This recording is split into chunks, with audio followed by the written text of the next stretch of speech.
খাগড়াছড়ি আবার উত্তাল। শান্ত সবুজ পাহাড়ের ভাজে ভাজে এখন কেবল বারুদের গন্ধ, অবিশ্বাস আর চাপ আতঙ্ক।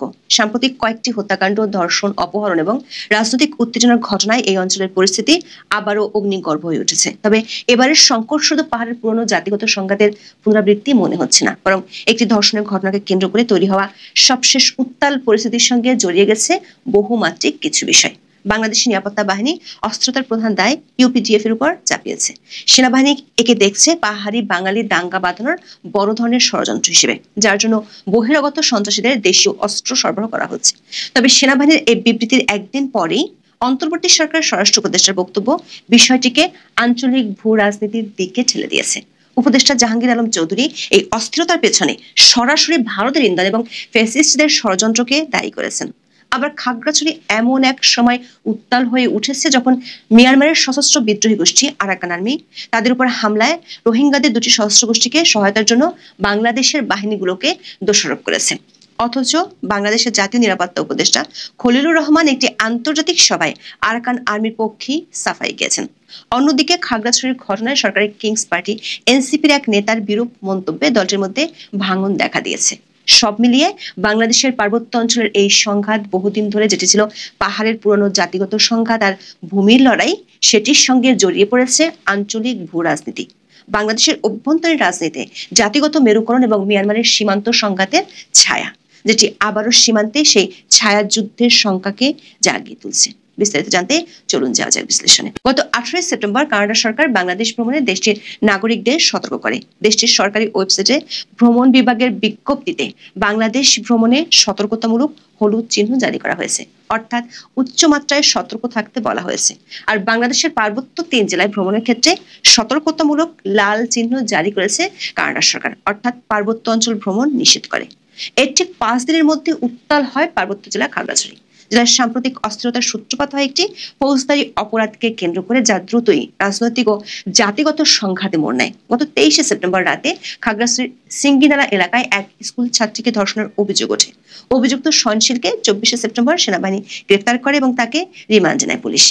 আইনি প্রক্রিয়া চলমান থাকা সত্ত্বেও ইউপিডিএফ এর অঙ্গ সংগঠন পিসিপির নেতা উখানু মারমার নেতৃত্বে জম্মু ছাত্র জনতার ব্যানারে ওই দিনই খাগড়াছড়িতে বিক্ষোভ মিছিল এবং প্রতিবাদী মানববন্ধনের ডাক দেওয়া হয়। 24 সেপ্টেম্বরের প্রতিবাদের ধারাবাহিকতায় 25 সেপ্টেম্বর ইউপিডিএফ এর আহ্বানে অর্ধদিবস হরতাল পালিত হয়। পরের 2 দিন খাগড়াছড়ি জুড়ে উত্তেজনা চরমে পৌঁছায়। আন্দোলন সহিংস হয়ে ওঠে। 144 ধারা জারির পাশাপাশি অতিরিক্ত সেনা ও বিজিবি মোতায়েনের পরও পরিস্থিতির অবনতি ঘটতে থাকে। 28 সেপ্টেম্বর 144 ধারার মধ্যে গুইমারায় ব্যাপক সহিংসতা হয়। সেখানে গুলিতে নিহত হয় 3 জন। সংঘাতে সেনাবাহিনীর একজন মেজর সহ 16 সদস্য এবং গুইমারা থানার ওসি সহ 3 জন আহত হন। 29 সেপ্টেম্বরের পরিস্থিতি তুলে ধরতে গিয়ে বাংলাদেশের একাধিক সংবাদ মাধ্যম বলছে, তৃতীয় দিনের মতো 144 ধারা চলছে এবং খাগড়াছড়ি সদর ও গুইমারা উপজেলার পরিস্থিতি থমথমে রয়েছে। অবরোধে রাঙামাটির সঙ্গে যান চলাচল এখনো বন্ধ আছে। 3 দিন ধরে যানবাহন চলাচল বন্ধ থাকায় বিপাকে পড়েছে সাধারণ মানুষ। সাজেকে আটকে পড়া 518 জন পর্যটককে সেনা নিরাপত্তায় খাগড়াছড়িতে নিয়ে আসা হয়েছে। খাগড়াছড়ির সাম্প্রতিক অস্থিরতার পর সরকারি সংস্থা, নিরাপত্তা বাহিনী এবং রাজনৈতিক মহল থেকে বিভিন্ন ধরনের গুরুতর অভিযোগ উত্থাপিত হয়েছে। এই ভিন্ন ভিন্ন বয়ানগুলো বিশ্লেষণ করলে বোঝা যায় সংঘাতের দায়ভার চাপানো হচ্ছে বহিরাগত শক্তি ও অভ্যন্তরীণ সশস্ত্র গোষ্ঠীগুলোর উপর। আন্তঃবাহিনী জনসংযোগ পরিদপ্তর বা আইএসপিআর এক বিবৃতিতে পার্বত্য চট্টগ্রামকে অস্থিতিশীল করার প্রধান দায় চাপিয়েছে পাহাড়ি সংগঠন ইউনাইটেড পিপলস ডেমোক্রেটিক ফ্রন্ট বা ইউপিডিএফ এর উপর।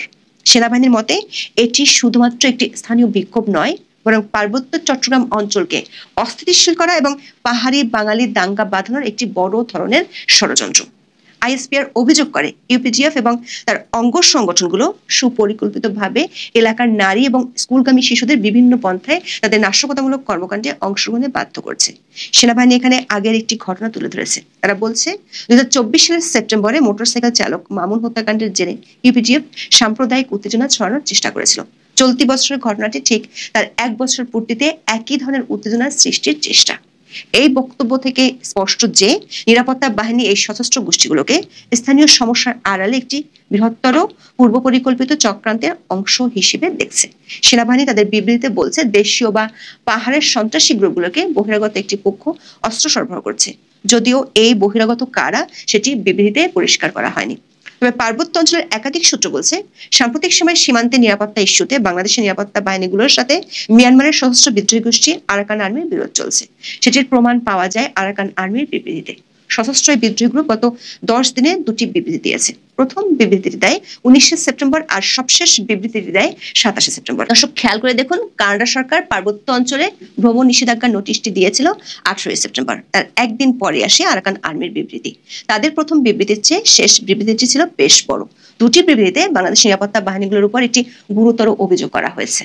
আরাকান আর্মির অভিযোগ, গত 16 সেপ্টেম্বর থেকে আরাকান রোহিঙ্গা স্যালভেশন আর্মি বা আরসা ও রোহিঙ্গা সলিডারিটি অর্গানাইজেশন বা আরএসও 4 দিন ধরে বাংলাদেশের সীমান্তবর্তী উত্তর রাখাইন রাজ্যের মংডু টাউনশিপে তাদের 601 নম্বর ক্যাম্পে হামলা চালিয়েছে।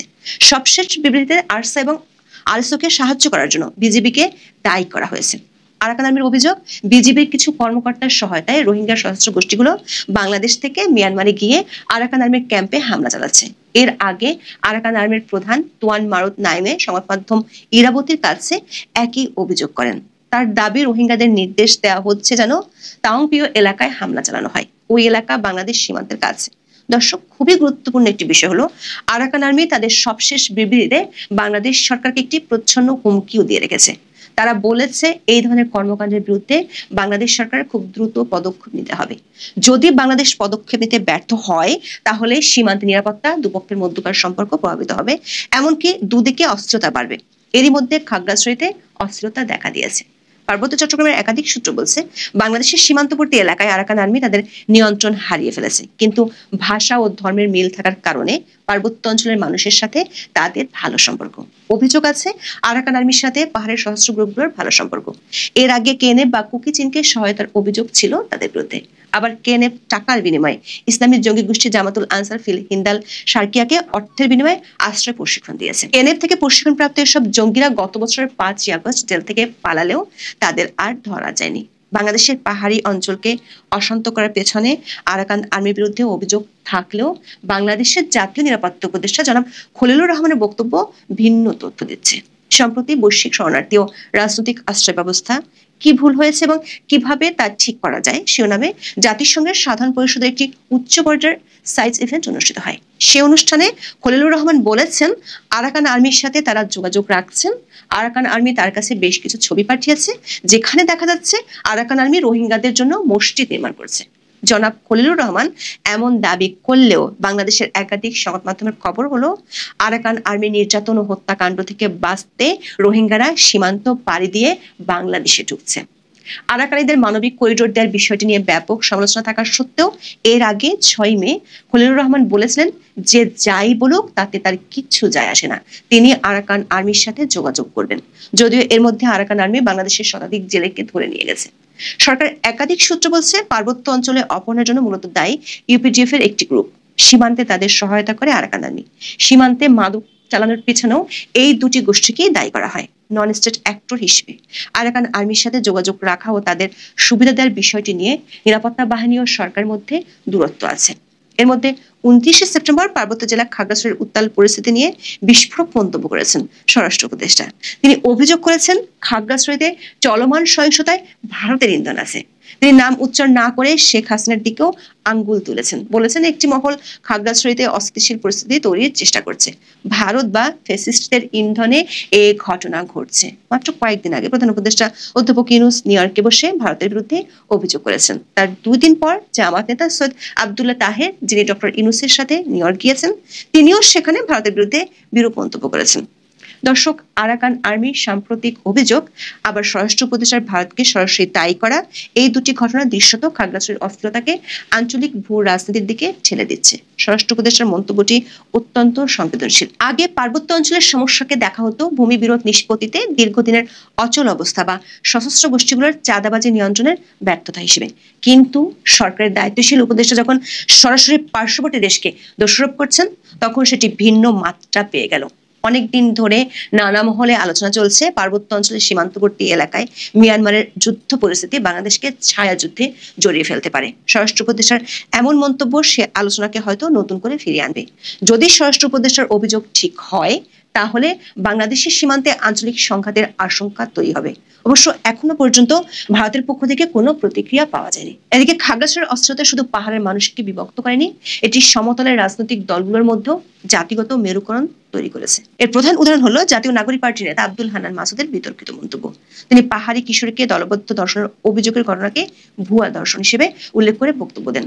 এই মন্তব্য মুহূর্তে তীব্র সমালোচনার জন্ম দেয়। বিতর্কের মুখে হান্নান মাসুদ ফেসবুক পোস্ট দিয়ে দুঃখ প্রকাশ করেন। এনসিপি নেতার এই মন্তব্যের প্রতিক্রিয়া দলের ভেতরে উত্তাপ সৃষ্টি হয়। দলের কেন্দ্রীয় কমিটিতে ক্ষুদ্র নৃগোষ্ঠীর একমাত্র প্রতিনিধি অলিক মৃগ খাগড়াছড়ির ঘটনায় এনসিপি নীরবতা এবং হান্নান মাসুদের ভুয়া দর্শন শব্দচয়নকে মিথ্যাচার উল্লেখ করে পদত্যাগ করেছেন। দর্শক, এর আগে পার্বত্য চট্টগ্রাম অশান্ত হলেও এবারের মতো এতটা আঞ্চলিক ও আন্তর্জাতিক ভূরাজনৈতিক ছায়াযুদ্ধের কেন্দ্রবিন্দুতে পরিণত হতে দেখা যায়নি। 28 বছর আগে শান্তির পায়রা উড়ানো হয়েছিল পার্বত্যাঞ্চলে। বিগত বছরগুলোতে সেই পায়রা বহু দূর চলে গেছে। এবারে পরিস্থিতি কি পায়রাগুলোকে একেবারে সীমান্তের ওপারে ছেড়ে দিল? এখন এ পর্যন্ত।